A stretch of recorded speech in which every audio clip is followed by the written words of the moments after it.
হরে কৃষ্ণ। অন্নপূর্ণী রান্নাঘরে আজ তোমাদের সাথে আমি শেয়ার করব এঁচোড়ের কালিয়া রেসিপি, সম্পূর্ণ নিরামিষভাবে পেঁয়াজ রসুন ছাড়া।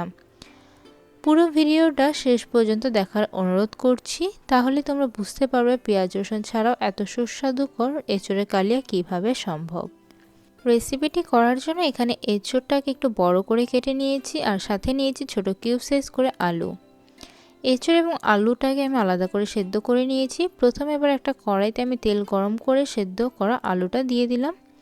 আলুটাতে স্বাদ মতো নুন দিয়ে আমি আলতো করে ভেজে নেব মিডিয়াম আঁচে। হলুদ গুঁড়ো দেওয়া দরকার নেই, শুধুমাত্র নুন দিয়েই হালকা ভেজে তুলে নিচ্ছি। আলুটা ভেজে নেওয়ার পর ওই তেলেই আমি দিয়ে দিচ্ছি এঁচোড়গুলো। এখানে আমি এঁচোড়গুলোকে প্রেসার কুকারে 2টি সিটি দিয়ে সেদ্ধ করে নিয়েছিলাম। তোমরা চাইলে কোনো পাত্রে জল ফুটিয়েও সেদ্ধ করে নিতে পারো। এঁচোড়ও সামান্য নুন দিয়েই ভেজে নিচ্ছি, হলুদ গুঁড়ো দিচ্ছি না।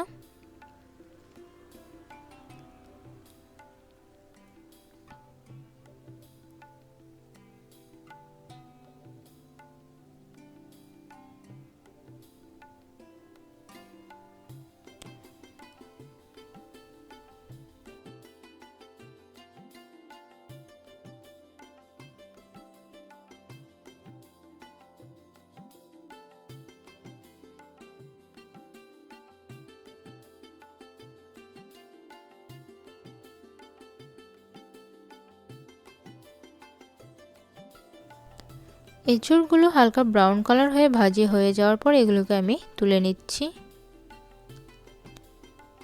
এঁচোড়গুলোকে তুলে নেওয়ার পর অন্য একটি কড়াইতে সামান্য তেল গরম করে নিচ্ছি। তেলটা এখানে আমি সর্ষে তেল ব্যবহার করছি। তাতে একটি তেজপাতা, শুকনো লঙ্কাকে 2 খণ্ড করে দিয়ে দিলাম। তেজপাতা এবং শুকনো লঙ্কাটাকে ভালো করে ভেজে দিয়ে দিচ্ছি সাদা জিরে। জিরেটা খুব ভালো করে ভাজি হওয়ার পর দিয়ে দিচ্ছি কেটে রাখা টমেটো। টমেটোতে থাকবে স্বাদ অনুসারে নুন, হলুদ গুঁড়ো, লঙ্কা গুঁড়ো, কাশ্মীরি লঙ্কা গুঁড়ো, আর থাকছে আদা পেস্ট এবং কাঁচা লঙ্কা পেস্ট। সমস্ত উপকরণগুলিকে মিডিয়াম আঁচে আমি কিছুক্ষণ কষিয়ে নিচ্ছি। বেশ কিছুক্ষণ কষিয়ে নেওয়ার পর দিয়ে দিচ্ছি সামান্য জল, টমেটোগুলোকে হালকা সেদ্ধ করে নেওয়ার জন্য। খুব একটা বেশি জল দেইনি, জাস্ট টমেটোগুলো সেদ্ধ হয়ে নরম হওয়ার জন্য আমি জলটা দিয়ে দিলাম। টমেটোগুলো বেশ কিছুক্ষণ সেদ্ধ হওয়ার পর জলটা শুকিয়ে গেল আর টমেটোগুলো নরম হয়ে গেল। এবার স্পুনটা দিয়ে টমেটোগুলোকে হালকা স্ম্যাশ করে দিচ্ছি। এবার এতে দিয়ে দিচ্ছি টক দই, দইটা ঘরে পাতা, আর দিয়ে দিচ্ছি সামান্য চিনি। এবার টক দইটাকে বাকি গ্রেভিটার সাথে খুব ভালো করে মিশিয়ে দইটাকেও বেশ কিছুক্ষণ কষিয়ে নেব। আপনারা চাইলে টক দইয়ের পরিবর্তে বাদাম বাটাও দিতে পারেন। বেশ কিছুক্ষণ কষিয়ে নেওয়ার পর দিয়ে দিচ্ছি বাটার। বাটারটাও ঘরে তৈরি।